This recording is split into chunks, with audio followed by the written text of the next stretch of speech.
But it concerns Mr. Colin Graves. Mr. Graves, who was chair at Yorkshire during the much of the abuse that was suffered by Mr. Rafiq, was invited prior to that session. He refused to come before this committee, saying that he didn't have anything to add.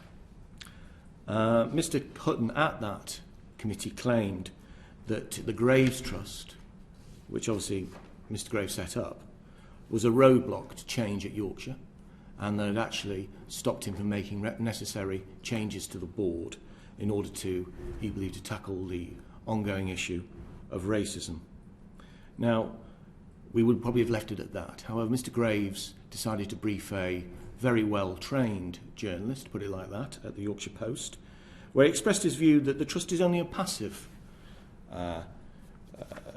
participant of the board at Yorkshire, and that he did not know, frankly, why we were so concerned about its role. We asked him to come in, having the fact that he put his head above the parapet, to come before this committee. However, he is in Barbados, so he will not be joining us.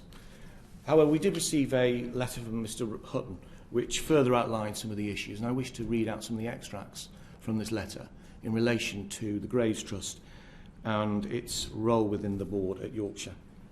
It goes, first of all, Mr. Graves is a substantial figure within the club's history, responsible for many of the club's greatest advances and achievements, and without whom the club may have become insolvent. He was also CEO and chair at the time that many of the instances of racism were found to have happened at the club. He is, I believe, the donor to the Trust, which has lent the club approximately £15 million.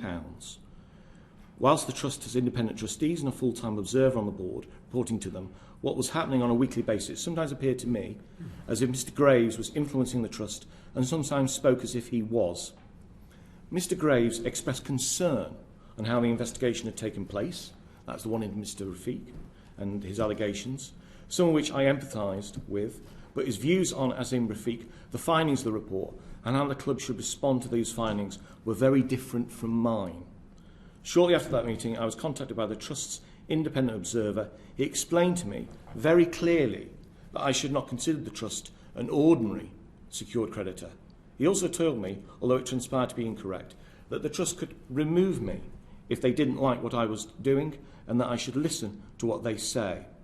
The Trust summoned me to a meeting and specifically asked me to listen to Mr. Graves and others in the club whose views differed to those of non-executive members of the board, but were more closely aligned to those of Mr. Graves. I did speak to Mr. Graves, but our views on the culture of the club and the way forward remained very different.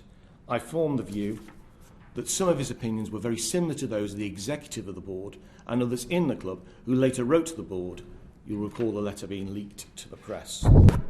It seems to be, from this letter, and there are allegations after all, it's one, he said, so to speak, that there seems to be substantial and ongoing interference by Mr. Graves in the governance of Yorkshire County Cricket Club.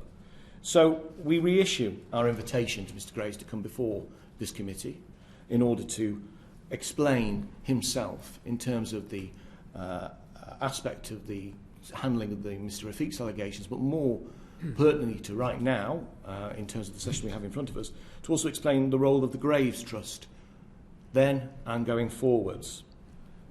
So we'd like him to appear. It may not seem like a Yorkshire-type statement, more an Americanism, but we really think that Mr. Graves should put up or shut up in this instance. So again, we call on him to come before us.